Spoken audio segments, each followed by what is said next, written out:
नमस्कार दोस्तों, DP online classes में आपका स्वागत है। यहाँ आपको यूपी टेट सी टेट से संबंधित सारी वीडियोस मिलेंगी। तो आइए देखते हैं आज की वीडियोज। इन पर आपके क्वेश्चंस लगाते हैं। तो हमारा पहला क्वेश्चन ये कह रहा है कि बाल मनोविज्ञान में सीखने का हृदय यानी सीखने का हृदय, सीखने का स्वर्ण पथ किसे कहा गया है? ऑप्शंस हैं, इमोशंस की बात, संवेग की बात करता है, मोटिवेशंस की बात करता है, अभिप्रेरणा को कहा जाता है, या फिर शैक्षिक निर्देशन को, या फिर इनमें से कोई नहीं। तो दोस्तों सिंपल सी बात करें, आंसर क्या हो जाएगा? आंसर आपका चला जाएगा कि सीखने का स्वर्ण पथ अगर देखा जाए जो रिलेट करता है आपके हार्ट से, आपके मस्तिष्क से, आपके आंतरिक भाग से, तो आंतरिक भाग में एक ही चीज उत्पन्न होती है, अभिप्रेरणा, जिसको हम कहते हैं किसी भी लक्ष्य को प्राप्त करने के लिए प्रेरणा बहुत ही इंपॉर्टेंट है। कब तक चलती है? ये आपके लक्ष्य को खत्म होने तक चलती है। ठीक है, right answer option number B के साथ चला जाएगा। क्वेश्चन नंबर नेक्स्ट की बात करें, क्वेश्चन नंबर 2 हमारा स्क्रीन पर यह कह रहा है शिक्षक का मानसिक स्वास्थ्य। बहुत तेजी से इस वीडियो को खत्म करेंगे और समय ज्यादा नहीं लेंगे। देखिएगा, कह रहा है शिक्षक का मानसिक स्वास्थ्य अच्छा होना आवश्यक है क्योंकि बालक की शैक्षिक प्रगति पर शिक्षक के मानसिक स्वास्थ्य का प्रभाव पड़ता है। शिक्षक की व्यावसायिक उन्नति में इससे सहायता मिलती है।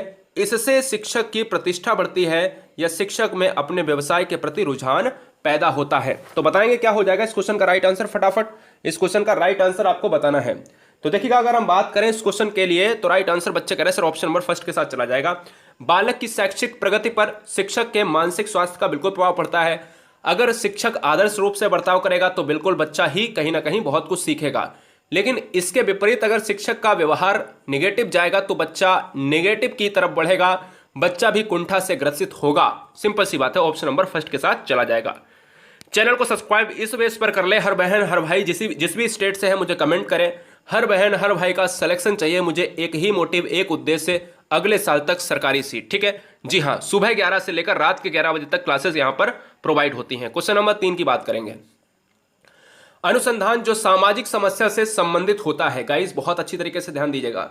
अनुसंधान जो सामाजिक समस्या से संबंधित होता है तथा विद्यालय की जनशक्ति के द्वारा विद्यालय में क्रियाकलापों के सुधार हेतु संचालित किया जाता है। देखिएगा, सामाजिक समस्याओं को खत्म करना, विद्यालय के कार्यकलापों में जो निगेटिव है, नकारात्मकता है, उसको खत्म करना, विद्यालय में जो गलत कार्य, मतलब अगर हम बात करें बच्चे में क्या प्रॉब्लम है, शिक्षक में क्या प्रॉब्लम है, तो कहीं ना कहीं अनुसंधान कार्य करता है। लेकिन क्रियाकलापों के सुधार हेतु संचालित किया जाता है, वह कहलाता है, क्या कहलाता है? मौलिक अनुसंधान, क्रियात्मक अनुसंधान, सामाजिक या फिर नन ऑफ दीज। तो देखिएगा, जब भी हम क्रियाकलापों के सुधार हेतु बात करते हैं तो उसमें एक ही पॉइंट आता है, क्रियात्मक अनुसंधान की बात होती है। बच्चे को अच्छी तरीके से इस क्वेश्चन को नोट डाउन कर लेना है। बहुत ही अच्छा क्वेश्चन है, चाहे स्क्रीनशॉट ले लो, अच्छी तरीके से क्वेश्चंस को दिमाग में सेट कर लो, बहुत बार एग्जाम में ट्रेंड करेगा। क्वेश्चन नंबर 5 देखिएगा, बहुत ही अच्छे क्वेश्चंस लिए हैं आज इस वीडियो में। कह रहा है आर्जब का कहना है, आर्जब कोई बच्चा है, कि भाषा विकास व्यक्ति की नैसर्गिक जो है प्रवृत्ति से प्रभावित होता है, जबकि सोनाली महसूस करती है कि यह परिवेश से प्रभावित होता है। आर्जब और सोनाली के बीच यह चर्चा किसके बारे में है? यानी दोनों सहमत नहीं है, दोनों का एक का कुछ अलग राय है, एक का कुछ अलग राय है। वो कहता है कि व्यक्ति जो है भाषा विकास व्यक्ति की नैसर्गिक प्रवृत्ति से प्रभावित होता है, और सोनाली ये कहती है कि यह परिवेश से, एनवायरमेंट से होता है। तो भाई सिंपल सी बात है कि कोई ना कोई प्रकृति की बात करता है, कोई ना कोई पोषण की बात करता है, प्रकृति और पोषण पर वाद विवाद हो जाएगा। राइट आंसर ऑप्शन नंबर 3 के साथ चला जाएगा। इसको हम अच्छी तरीके से डिफाइन करेंगे व्याख्यात्मक क्लास में। ठीक है, पूरे हम चैप्टर को खत्म करने की कोशिश करेंगे। क्वेश्चन नंबर 6 की बात करेंगे। सिंपल सा क्वेश्चन है, गेस्टाल्ट मनोविज्ञान की आधारशिला किसने रखी थी?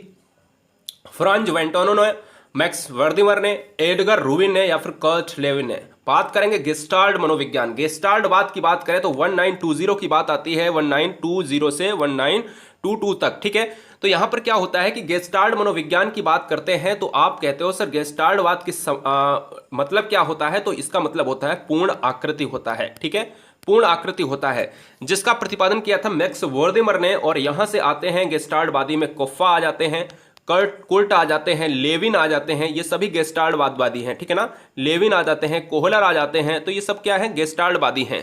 तो राइट आंसर ऑप्शन नंबर 2 के साथ चला जाएगा। ठीक है, हाँ, गेस्टाल्टवादी का एक और सिद्धांत था कि जब तक समस्या नहीं होगी तब तक समाधान नहीं हो सकता है। क्वेश्चन नंबर 7 को हम थोड़ा सा यहां पर करते हैं। एक क्वेश्चन शायद छूट गया होगा, कोई बात नहीं है, टेंशन मत लो। क्वेश्चन नंबर 7 देखिएगा। क्वेश्चन नंबर 7 कह रहा है, यहां पर कह रहा है विकास के सिद्धांत के बारे में निम्नलिखित में से कौन सा कथन गलत है? प्रत्येक बच्चा विकास के चरणों से गुजरता है, फिर भी बच्चों में व्यक्तिगत विभिन्नताएं बहुत होती हैं। चलिए ठीक है, ये भी आंसर हो सकता है। गलत है पूछा है, तो ये तो सही है आंसर भाई। प्रत्येक बच्चा विकास का, जैसे अगर पियाजे की बात करें तो 4 चरण की बात होती है संज्ञानात्मक विकास में, तो हर बच्चा उस चरण से गुजरता है। चाहे आप नैतिकता के कोहलर वर्ग के सिद्धांत से ले लीजिएगा, है ना, तो हर बच्चा शैशवावस्था, बाल्यावस्था, किशोरावस्था से गुजरता ही है। और हर एज की एक ना एक क्या होती है, खूबी होती है। विकास वंशानुगत एवं वातावरण के बीच सतत अन्वयन क्रिया का होता है। बिल्कुल सिंपल सी बात है। वंशानुगत का मतलब होता है हेरिडिटी और एनवायरमेंट होता है वातावरण। तो इनके बीच में अगर जो बच्चा है तो भाई विकास बिल्कुल होगा। सिंपल सी बात है, मैंने आपको बताया था। विकास परिपक्वों एवं अधिगम पर आधारित होता है, ये भी सही है। लेकिन गलत आपका क्या हो जाएगा, ये हो जाएगा। राइट आंसर ऑप्शन नंबर 1 के साथ चला जाएगा। विकास का ठीक ठीक मापन नहीं हो सकता है। क्यों? क्योंकि विकास ये नहीं है। विकास आपसे मैं ये नहीं कह सकता हूं कि विकास आप में 1 kg आज हुआ है, यानी 12 तारीख को आप में विकास 1 kg 100 ग्राम हुआ है, ऐसा कह सकते हैं नहीं।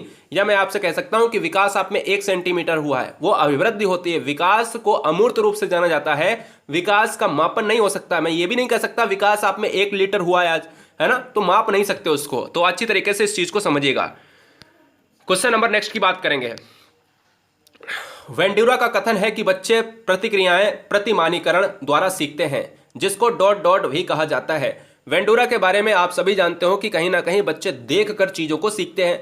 अब हमने आपसे कहा था कि एक वेंडुरा साहब थे और उन्होंने अपनी कक्षा में जोकर वाले प्रयोग को अपने सीडी के माध्यम से बच्चों को दिखाया। फिर एक आपका डॉल वाला प्रयोग दिखाया। जैसा बच्चे देखते थे वैसा ही व्यवहार करते थे, ठीक है। तो इसमें क्या होता है, अभ्यास द्वारा सीखना गलत बात है। अंतर्दृष्टि का सिद्धांत कोहलर की बात करी थी, अभ्यास प्रभाव तत्परता की बात करी थी दोस्तों, यहां पर सिंपल सी बात थॉर्नडाइक की।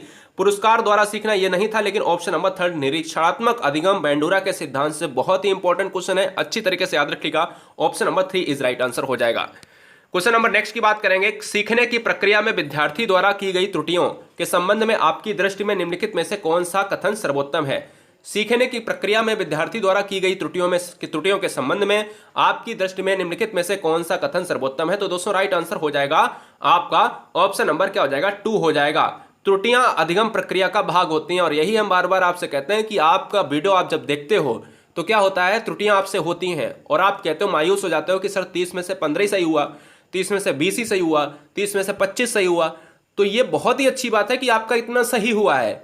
लेकिन आपने क्या कभी सोचा है कि त्रुटि आपने जो करी है, वो आपने जो आज गलत किए हैं, क्या आप आगे गलत करोगे? आपका आंसर होगा कि नहीं, मैं तो स्ट्रांग हो चुका हूं अंदर से। तो राइट आंसर ऑप्शन नंबर 2। इसलिए वीडियो में याद रखना है कि हमेशा वीडियो में बच्चे क्या करते हैं कि कुछ क्वेश्चन गलत होते हैं, छोड़ के भाग जाते हैं कि आज तो सारा दिमाग खराब हो गया। नहीं साहब, ये नहीं करना है, ठीक है। बहुत कुछ सीखने को मिलता है। संज्ञानात्मक संप्राप्ति का न्यूनतम स्तर क्या है? अब देखो, ये क्वेश्चन एग्जाम के लिए बहुत ही ज्यादा इंपॉर्टेंट है।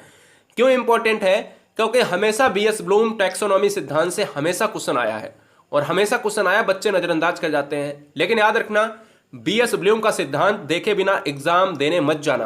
मैं पहले बता रहा हूं, बीएस ब्लूम से हमेशा 1 से 2 क्वेश्चन आए हैं, हमेशा 2 क्वेश्चन पियाजे से आए हैं, हमेशा 2 क्वेश्चन कोहलबर्ग से आए हैं, ठीक है। तो ये सारे सिद्धांत आपको प्लेलिस्ट में मिल जाएंगे, 10-10 मिनट में आपको ट्रिक से देखने को मिल जाएंगे। या भी कोई भी सिद्धांत आपको लिखना है तो पियाजे बाई गुरुजी वर्ल्ड यूट्यूब में सर्च कर लो, कहीं जाने की जरूरत ही नहीं है, ठीक है। कोई भी सिद्धांत के आगे गुरुजी वर्ल्ड लगा देना है। राइट आंसर क्या हो जाएगा? ऑप्शन नंबर 1 हो जाएगा। देखो, संज्ञानात्मक प्राप्ति के लिए यहां पर वीएस ब्लूम जाने जाते हैं। क्यों जाने जाते हैं? कि अगर आपसे पूछे न्यूनतम स्तर क्या है, तो हमेशा याद रखना न्यूनतम स्तर ज्ञान है, और यहीं पर उच्चतम स्तर की बात करता तो उच्चतम स्तर होता है मूल्यांकन। आपको बताया था संज्ञानात्मक स्तर को 6 भागों में बांटा था वीएस ब्लूम ने, ठीक है। ज्ञान की बात होती है, बोध की बात होती है, अनुप्रयोग की बात होती है, संश्लेषण विश्लेषण जो भी आता है, ठीक है। उसके बाद लास्ट में आता है हमारा क्या आता है, सिंपल सी बात है, मूल्यांकन आता है। इसलिए ऑप्शन नंबर 1 हो जाएगा। जब भी निम्नतम पूछे तो ज्ञान, जब भी उच्चतम पूछे तो आपको मूल्यांकन लगाना है। टैक्सोनॉमी का सिद्धांत, वर्गीकरण का सिद्धांत दिया था वीएस ब्लूम ने। क्वेश्चन नंबर 11, इस अवस्था को मिथ्या परिपक्वता का समय भी कहा जाता है। बच्चे कब झूठ बोलते हैं, मतलब कब जो है बच्चे झूठ बोलने का यहां पर स्टार्ट करते हैं, ये पूछ रहा है। शैशवावस्था की एज की बात करें 0 to 5 ईयर होती है, यानी जन्म से 5 साल। 5 to 12 की बात करते हैं यहां पर बाल्यावस्था, और 12 to यहां पर 18 की बात करते हैं सर जी, यहां पर क्या होता है, किशोरावस्था। और ये 18 से 60 की बात होती है, 60 तक ये होती है प्रौढ़ावस्था, ठीक है। राइट आंसर ऑप्शन नंबर 2 के साथ चला जाएगा। बच्चे झूठ बोलते हैं, बच्चे टोली का निर्माण होता है, बच्चे यहां पर क्या करते हैं, यही एज ऐसी होती है जहां पर बच्चे मित्र बनाते हैं, ठीक है। राइट आंसर ऑप्शन नंबर 2 हो जाएगा। क्वेश्चन नंबर नेक्स्ट की बात करेंगे। क्वेश्चन नंबर 12 है, किस सामाजिक वैज्ञानिक ने, क्वेश्चन नंबर 15 ही रहेंगे केवल इस वीडियो में, किस सामाजिक मनोवैज्ञानिक ने अपने क्षेत्रीय सिद्धांत में क्रियात्मक अनुसंधान के संकेत दिए? क्रियात्मक अनुसंधान की बात कर रहा है गाइस। जब भी हम बात करते हैं विद्यालय के क्रियाकलापों को सुधारने की बात, तो वही बुक किसमें होता है? क्रियाकलाप अनुसंधान में होता है, क्रियात्मक अनुसंधान में होता है। जब भी हम सामाजिक समस्या से ग्रसित हैं तो हम क्या करेंगे? क्रियात्मक अनुसंधान करेंगे।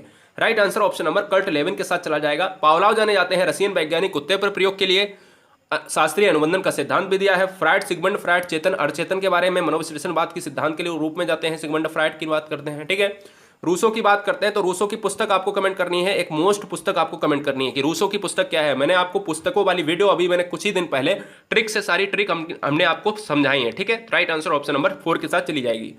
क्वेश्चन नंबर 13 की बात करेंगे। इस अवस्था की टोली को, यानी इस अवस्था को टोली की आयु का समय कहा जाता है, यानी टोली की आयु का समय क्या है? अब बहुत सारे बच्चे कंफ्यूज हो गए होंगे, ये सर टोली वोली क्या है? ये टोली का मतलब होता है मित्र वाली अवस्था, और मित्र वाली अवस्था याद रखिएगा, जो टोली की अवस्था को कहा जाता है वो दोस्तों कहा जाता है बाल्यावस्था को। और बाल्यावस्था का एज इसमें आपको छांटना है कौन सा होता है, तो बस इतना याद रखना, टोली की आयु पूछे, बाल्यावस्था में मित्रों की आयु पूछे तो वो होती है बाल्यावस्था की बात होती है, 5 to 12 की बात होती है। इसी को कहा जाता है गंदी अवस्था। क्या? गंदी अवस्था। आपने देखा होगा कि बच्चे इस एज में सबसे ज्यादा कपड़े गंदे करते हैं, इसलिए इसको गंदी अवस्था का नाम भी दिया गया है। राइट आंसर ऑप्शन नंबर 4 के साथ चला जाएगा। मिथ्या परिपक्वता की एज भी होती है। क्वेश्चन नंबर 14 की बात करेंगे। एक बालक जो साइकिल चलाना जानता है, बाद में मोटर बाइक चलाना सीख रहा है, यह उदाहरण है। पिछली बार मैंने क्वेश्चन में चेंज किया था, पिछली बार क्वेश्चंस में था कि ऋणात्मक जो है और धनात्मक था या शून्य अंतरण था, तो हम ये जानते हैं कि अब की बार ऑप्शंस बिल्कुल चेंज हैं। हमने क्वेश्चन बिल्कुल वही लिया है, ऑप्शन बिल्कुल पूरे चेंज है पूरी तरीके से। एक बच्चा बालक है जो साइकिल चलाता है और वो मोटरसाइकिल चलाना सीख गया, यानी पूर्व ज्ञान जो था उसको वो अब नए ज्ञान में लगा रहा है और वो काम कर रहा है, मतलब वो जो है वो पूर्व ज्ञान आपके नए काम में वर्क कर रहा है, मदद कर रहा है, तो इसको हम कहते हैं धनात्मक अंतरण। पिछले वाले क्वेश्चन में यही तो आंसर था। अब मैं कह रहा हूं कि इसमें तो ऑप्शन नहीं है, लेकिन ये हो जाएगा आपका ऊर्ध्व अधिगम अंतरण हो जाएगा।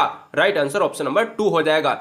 जब एक काम दूसरे हाथ में, एक काम एक हाथ से आप करते हो स्वतः दूसरे में पहुंच जाता है तो वो हमारा द्विपार्श्विक अधिगम कहलाता है। ठीक है, तो फिलहाल ऑप्शन नंबर 2 के साथ चला जाएगा। क्वेश्चन नंबर 15 की बात करेंगे। सूचना के अर्जन, प्रतिरूपण, संग्रहण, पुनः प्राप्ति अथवा उसके उपयोग से संबंधित मानसिक क्रियाओं को कहते हैं व्यवहारात्मक प्रतिक्रियाएं, अभिप्रेरणात्मक प्रतिक्रियाएं, या फिर जन्मजात प्रतिक्रियाएं, और या फिर जो है संज्ञानात्मक प्रतिक्रियाएं।